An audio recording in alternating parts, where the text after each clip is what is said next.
গ্রামের ছেলে, কিন্তু গ্রামের ছেলে তৎকালীন সময় বাংলাদেশের সবচেয়ে বড় প্রতিষ্ঠান ছিল লালবাগ জামিয়া কোরআনে আরবিয়া। বাংলাদেশের এই বরগুনাতে তখন হাফিজুর রহমতুল্লাহ আলাই, আল্লামা আলিফুল হক সাহেব রহমতুল্লাহ আলাই, মুফতি আমিনের মতো লোকেরা বাংলাদেশে ঢাকায় এসেছিল। আমি তাদেরকে যেদিন দেখেছিলাম সেদিন প্রতিজ্ঞা করেছিলাম এই বড় বড় আলেমরা যেইখানে পড়ায় সেখানে পড়ো। আল্লাহ সেই ইচ্ছা তোমার এই গ্রামের ছেলেকে কবুল করেছিল। এরপরে আমি শুনলাম দেওবন্দ ভারতবর্ষের সবচেয়ে বড় প্রতিষ্ঠান, প্রতিজ্ঞা করুন দেওবন্দ পড়াশোনা করবো, আল্লাহ কবুল করেছেন। এরপরে বলবেন জেলখানায় বিয়ে দিয়েছিল। বিয়ে মানে বলতে সবচেয়ে বড় কঠিন ছিল। এই বরগুনার তো সবাই দেখেছে, আমার পায়ে বেড়ে লাগিয়ে তারপরে জেলখানা রাখা হয়েছিল, ঠিক কিনা? বহু লোক সে এখানে জেলে আছে, তারা আমার সাথে ছিল। একটু আগে পরিচালন ছিলেন এখানে, ও আপনিও তো ছিলেন। হ্যাঁ, একটা ওই যে আলাদা রুলি মশা, হ্যাঁ, আমাদের পাশে এই দেশের জননেতা বসে আছে। আল্লাহ তাআলা তাদের দিনের জন্য কবুল করেন, বলুন আমিন। হ্যাঁ, আমার আপন খারাপ হবে পৌঁছান এখানে আসলে বুঝেন ওদের তুলে আসছিল না, আসলে আমি তো চেহারা আসেন নাকি? হয়তো আছে। এই দেখেন আপন লোক, আমার আপন খারাপ ভাই পৌঁছান জেলে ছিল কয়েকদিনের জন্য, কিন্তু আমার সাথে দেখা করতে পারতো না। এমন একটা অবস্থা তৈরি করে গেছিল। শুধু এটাই না, আমি না হয় আমাকে এত ভয় পাইছিল কেন জানেন?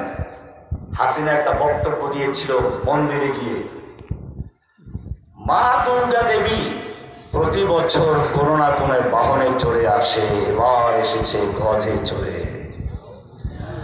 আর আমরা জানি মা দুর্গা দেবী গজে চড়ে আসলে দেশে ফলে ফসলে ভরে যায়। এবার বাস্তবে তাই হয়েছে।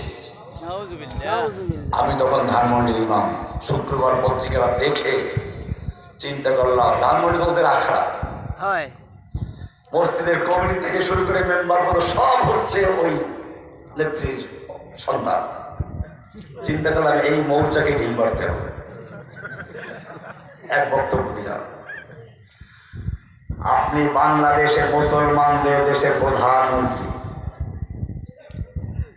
আমরা হিন্দুদেরকে দেশে সম্প্রীতির সাথে বসবাস করি। ব্যক্তিগত আমি বললাম যে আমি ইন্ডিয়াতে পড়াশোনা করেছি, এবং আপনারা হিন্দু ভাইরা থাকলে এখানে তারাও জানেন যে আমাদের পরিবার, আমাদের এই সমাজ, আমার এই বড় ভাই যাকে দেখাইলাম, আমি ছোটবেলায় দেখেছি ওই পাড়ার হিন্দুরা তার সঙ্গে আমার আব্বার কাছে ও বড় ভাইয়ের কাছে পারিবারিক ভাবে বলে। আর মানসিকভাবে আমি ইন্ডিয়াতে পড়াশোনা করেছি, হিন্দুদের সাথে চলাফেরা করেছি, হিন্দু দাদাদের বাগানে গিয়ে অনেক ফল খেয়েছি। কাজে আমি হিন্দু বিদ্বেষী না, এটা ভিন্ন কথা। আমাকে ভিন্নভাবে চিত্রায়িত করা হয়, আমি কখনো হিন্দু বিদ্বেষী না। আমরা একটা দেশে সব ধরনের মানুষ থাকবে, স্বাধীনভাবে থাকবে, এটাই বিশ্বাস করি। ইসলাম যদি প্রতিষ্ঠিত হয় তাহলে জেনে রাখবেন হিন্দু ধর্মের লোক যারা আছে তাদের নিরাপত্তা একটু অনেক বেশি থাকবে। সেই জন্য মনে রাখতে হবে।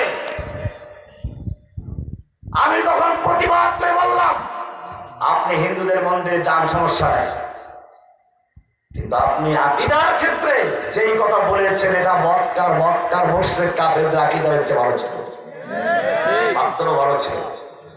আমি আপনাদের একটু শোনাই কোরআন থেকে সেদিন কি বক্তব্য দিয়েছিলাম, নেটে পাবেন, ইন্টারনেটে পাবেন এই বক্তব্যটা। আল্লাহ তাআলা জাযা দান করুন।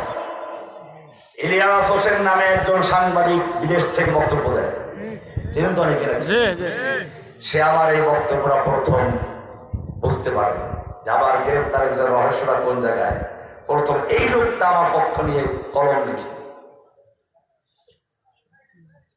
সেদিন বলেছিলাম মক্কার আবু জাহল কাফের ছিল, গন্ডগোল ছিল লা ইলাহা, কিন্তু সৃষ্টিকর্তা আল্লাহ তারা বিশ্বাস করতে পারে, স্পষ্ট হয়ে যাচ্ছে। আপনারা ভালো করে শুনুন, আমাদের দেশের মানুষ মনে করে যে মক্কার কাফেররা আল্লাহ বিশ্বাস করতো না তাই কাফের।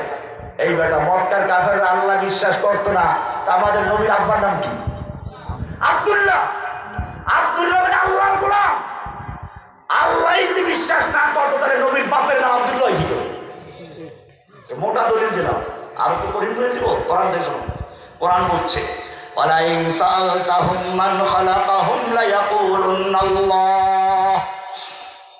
হে নবী, আপনি যদি মক্কার কাফেরদেরকে জিজ্ঞাসা করেন মান খালাকাহুম, কে ওদের সৃষ্টি করেছে, লায়াকুলুন্নাল্লাহ, তারা বলবে সৃষ্টি করেছেন কে? তাহলে সৃষ্টিকর্তা আপনি আমি যেন বিশ্বাস করি আল্লাহকে, মক্কার কাফেররা বিশ্বাস করতো কাকে? আমি এটা বললাম। এরপরে শুনুন আরো আয়াত, ওয়ালাইন সাআলতাহুম মান খালাকাস সামাওয়াতি ওয়াল আরদা ওয়া সাখখারাশ শামসা ওয়াল কামার লায়াকুলুন্নাল্লাহ।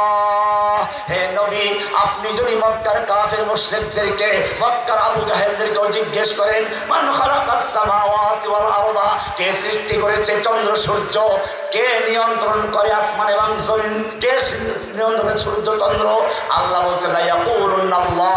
এই মক্কার কাফেররা বলে সব করেন কে? আল্লাহ। এবারে আরেকটু শুনে যেটা নিয়ে গন্ডগোল, আমি তাদেরকে বললাম আল্লাহ বলেছেন মক্কার কাফেরদের যদি জিজ্ঞেস করা হয় মান নাযালা মিনাস সামাই মান, কে আসমান থেকে পানি বর্ষণ করে, ফাহিয়া বিহিল আরদা মিন বাদি মাউতিহা, অতঃপর সেই বৃষ্টির পানির মাধ্যমে শুকিয়ে চৌচির হয়ে যাওয়া জমিনকে, মৃত্যু জমিনকে আবার তরুতাজা করে ফসল উৎপন্ন করার যোগ্যতা দান করেন কে? লায়াকুলুন্নাল্লাহ, তারা বলবে করেন কে? ফসল দেওয়ার মালিক যে আল্লাহ, এই কথাও মক্কার কাফেররা বিশ্বাস করত, ঠিক কিনা? গন্ডগোল ছিল অন্য জায়গায়। খুশরা হে আল্লাহ বিশাইতান বিনারাজ না হো, আল্লাহ মানত, আবার দেব দেবীর পূজাও করতো, ঠিক কিনা? আল্লাহ মানত, মসজিদে গিয়ে সেজদাবি করতো, আবার মন্দিরে গিয়ে উলুধ্বনিও দিত, আবার বাংলাদেশে সিরাত মাহফিলেও হাজির হতো, ইন্ডিয়াতে গিয়ে আবার কি করতো, তিলক ধরে দিত, ঠিক কিনা? মক্কায় গিয়ে প্রতিবান্ত দেখেন নাই? হজ্জে কাবা ভিকিয়া, কি সুন্দর আমরা শুনেছি। কোরআন পড়ে, তাহাজ্জুদ পড়ে, লুটপাট হওয়ার পরে কোরআনও পাওয়া যায় না, তাহাজ্জুদের জায়নামাজও পাওয়া যায় না, পাওয়া গেছে মদের বোতল। কি পাওয়া গেছে? মদের বোতল। এই স্লোগান দেওয়া থামো, শুনতে থাকো। বলতে আজকে গল্প করবো, গল্প শুরু হয়েছে মাত্র, ভালো করে শোনো, পরে কিছু কথা বলবো ইনশাআল্লাহ। আজকে তোমাদের ঈমানের সবক আছে, লা ইলাহা তো পড়ো, মুসলমান তো হয়েছে, গরু খাইলে মুসলমান নাকি? কোরআন পরিষ্কার বলছে, ওদেরকে যদি জিজ্ঞেস করো ফসল দেওয়ার মালিককে, ওরা বলবে ফসল দেওয়ার মালিককে? বলবেন যে ওরা তো মূর্তি পূজা করতো, আমরা তো মূর্তি পূজা করি না। এবারে আসো তাহলে মূর্তি কেন পূজা করতে দাও জেনে নাও। কোরআন পরিষ্কার বলছে, যদি মূর্তি পূজকদের জিজ্ঞেস করো কেন মূর্তি পূজা করো, সূরা জুমার 39 নম্বর সূরার 3 নম্বর আয়াতে বলছেন মা নাবুদুহুম ইল্লা লিয়ুকাররিবুনা ইলাল্লাহি যুলফা, আমরা এই দেবদেবী আর মূর্তি পূজা করি এজন্য যাতে করে তারা আমাদেরকে আল্লাহর কাছে পৌঁছিয়ে দেয়। আল্লাহর কাছে কি করে? পৌঁছিয়ে দেয়। আপনি যদি এখন ওই উসিলায় ওই একই উদ্দেশ্যে কোনো ব্যক্তি আলেম বলেন, পীর বলেন, মুর্শিদ ধরে, তাহলে একই কাজ হলো না? আলেমদের কাছে যাবেন, পীর ধরা নিষেধ না, আমি নিষেধ করছি না। কিসের জন্য? কোরআন হাদিস জানার জন্য। কিসের জন্য? হেদায়েত দেওয়ার মালিককে আল্লাহ। এখানেই পার্থক্য, একটা হচ্ছে হেদায়েত দেওয়া, আর একটা হচ্ছে পথ দেখানো। আলেম ওলামাদের কাজ হচ্ছে কি করা? পথ দেখানো। খুব ভালো প্রশ্ন করে। আরেকটা আয়াত শুনেন, সূরা ইউনূস 10 নম্বর সূরার 18 নম্বর আয়াত। কোরআন বলছে ওয়ায়াকুলুনা মা নাবুদুহুম ইল্লা ওয়ায়াবুদুনা মিন দুনিল্লাহি মা লা ইয়াদুররুহুম ওয়া লা ইয়ানফাউহুম। ওই মক্কার মূর্তি পূজকদের যদি জিজ্ঞেস করো, তারা দেখবে তারা কি করে, এমন কিছু ইবাদত করে যা তাদের উপকার করতে পারে না, ক্ষতি করতে পারে না। বলে তাহলে কেন পূজা করছে? ওয়ায়াকুলুনা হাউলাই শুফাউনা ইনদাল্লাহ, ওরা বলে এই দেবদেবী আর মূর্তিগুলো হচ্ছে আমাদের জন্য আল্লাহর কাছে সুপারিশকারী। কি কারী? সুপারিশকারী। সুপারিশকারী। তাহলে বোঝা গেল দুনিয়ায় যদি কোনো ব্যক্তি কাউকে মনে করে উনি সুপারিশ করে নিয়ে যাবে, এটাও শিরক। কারণ সুপারিশ করার পারমিশন দেওয়া হবে কিয়ামতের দুনিয়ায় না। এটা ভালো করে সূক্ষ্ম জিনিসগুলো বোঝার চেষ্টা করবে। আমি কি বলতে চাচ্ছি, সুপারিশ আছে, কিয়ামতে সুপারিশ করার পারমিশন দেওয়া হবে, কিন্তু দুনিয়ায় উনি আমাকে সুপারিশ করে নিয়ে যাবেন এইটা বলা হয় না। কারণ উনি নিজেদের মুক্তি পাবেন তার নিশ্চয়তা কি। এই জন্য শুনুন, আল্লাহ নবীর কাছে কিয়ামতের দিবসে সবাই যাবে সুপারিশের জন্য। ওই যে লম্বা যাচ্ছেন তার নাম সব নবীর বলল নফসি নফসি। আল্লাহ নবীর কাছে গেলে আল্লাহ নবী বলবেন না আমি, তবে কিন্তু অনুমতি পাওয়ার পরে সেজদায় পড়ে যাবেন। বোখারি হাদিস করে দেখুন, আমি তো বোখারি পড়াই, বোখারি মাদ্রাসায় পড়াই, জেল থেকে বের হয়ে কয়েকদিন ক্লাস করেছে। আল্লাহর নবী সাল্লাল্লাহু আলাইহি ওয়াসাল্লাম সেজদায় পড়ে যাবেন এবং হাদিসে আসছে আমি আল্লাহ এত প্রশংসা করবো যার ভাষা আমাকে এখনো শেখানো হয় নাই। সেই সময় আল্লাহর পক্ষ থেকে আওয়াজ আসবে মুহাম্মদ, হে মুহাম্মদ ইরফা রাসাক, এইবারে তোমার মাথা উত্তোলন করো। ওয়াশফাতু শাফা, তুমি সুপারিশ করো। ওয়াসালতু তা, তোমার সুপারিশ গ্রহণ করা হবে। আল্লাহর নবী এবারে অনুমোদন প্রাপ্তির পরে সুপারিশ করা শুরু করবেন। এরকম ভাবে কিয়ামতের মাঠে যে সমস্ত আলেম, যে সমস্ত হাফেজে কোরআন আল্লাহর দরবারে মুক্তি পেয়ে যাবেন, তাদের বিশেষ কিছু লোকদেরকে সুপারিশ করার সুযোগ দেওয়া হবে। এই অনুমোদন পাওয়ার পরে যাদের সুপারিশ করার সুযোগ আসবে তারাই সুপারিশ করতে পারবে, নতুবা দুনিয়ায় কোনো সুপারিশ কেউ করতে ঠিকাদারি দিতে পারবে না। এখানেই পার্থক্য। এবার আয়াতুল কুরসি পড়ুন, সূরা বাকারা 255 নম্বর আয়াত। আপনারা যে আয়াতুল কুরসি পড়েন ওর মধ্যে আছে ওয়ালা ইয়াশফাউ মান যাল্লাযী ইয়াশফাউ ইনদাহু ইল্লা বিইذনিহি। এমন কি আছে যে ব্যক্তি সুপারিশ করার ঠিকাদারি নিচ্ছ, তুমি যে নিজে মুক্তি পাইবা তার নিশ্চয়তাটা কোথায় আছে? মান যাল্লাযী ইয়াশফাউ ইনদাহু ইল্লা বিইذনিহি। কে আছে এমন যে আল্লাহর কাছে সুপারিশ করবে আল্লাহর অনুমতি পাওয়া ছাড়া? কে আছে? আল্লাহ চ্যালেঞ্জ করেছে, কে আছে? দীক্ষা দিচ্ছেন। এইখানেই পার্থক্য। মূর্তি পূজকেরা এই দেবদেবী পূজারীরা মূর্তি পূজা করতে, এই জন্য এই দেবদেবী ওদেরকে সুপারিশ করে নিয়ে যাবে। বোঝা গেল একই উদ্দেশ্যে যদি কোনো ব্যক্তি মুসলমান নাম ধরে কোনো পীর পূজা করে, বাজার পূজা করে, উনি বোন পার করে নিয়ে যাবে, সুপারিশ করে দিবে, হেদায়েত দিয়ে দিবে। এই সমস্ত মূর্তি পূজকদের কোনো পার্থক্য এই মনে একটা পরিষ্কার। অনুমোদন পাওয়ার পরে আমি সুপারিশকে না করি নাই, কিন্তু সুপারিশ হবে কখন? কিয়ামতের মাঝে অনুমোদন প্রাপ্তির পরে। তারপরে শুনুন, আকীদার বিষয় ভালো করে ক্লিয়ার হন। আপনি যদি আকীদা ক্লিয়ার না করে নামাজ পড়া রোজা রাখেন কোনো লাভ নেই। হেউলি বুনিয়া গ্রাম থেকে শুরু করে ঢাকা জসিমউদ্দিন রহমানের ধানমন্ডি মোহাম্মদপুর বাসা পর্যন্ত দুদিন নিয়ে গেছে। আমার তো মাদ্রাসা ছিল, মসজিদ ছিল, আমার একটা মনের ইচ্ছা ছিল আমার এই দক্ষিণ বাংলার ছেলেরা ঢাকায় গিয়ে লেখাপড়া করতে পারে না, এমন একটা প্রতিষ্ঠান করব যেখানে বরগুনার যে কোনো জায়গার ছেলেমেয়ে সব ফ্রি লেখাপড়া করা হবে। ছিল না গ্রামের? এখানে অনেক ছেলেমেয়ে ছিল, শুরু করেছিলাম। জালিম আমার সেই প্রতিষ্ঠান দেখেছে তো সব কিনা জায়গা একবার করে নিয়ে তারপরে দিয়ে দিয়েছে র্যাপটে। যাই হোক, আমি সেদিকে হয়তো শেষের দিকে বলছি। আমি বলতেছিলাম কি কথা, সুপারিশ যাদেরকে করতে দেওয়া হবে, অনুমতি দেওয়া হবে, তারাও নিজের মন গড়া সুপারিশ করতে পারবে না। প্রমাণ দেব, আল্লাহ নবী সাল্লাল্লাহু আলাইহি ওয়াসাল্লাম আপন চাচা আবু তালেবের নাম শুনেন নাই? জি। আল্লাহর নবী যখন তাওহীদের দাওয়াত দিলেন, লোকটা নবীর পক্ষে চলে আসলো, নবীকে হত্যা করার জন্য চক্রান্ত হলো।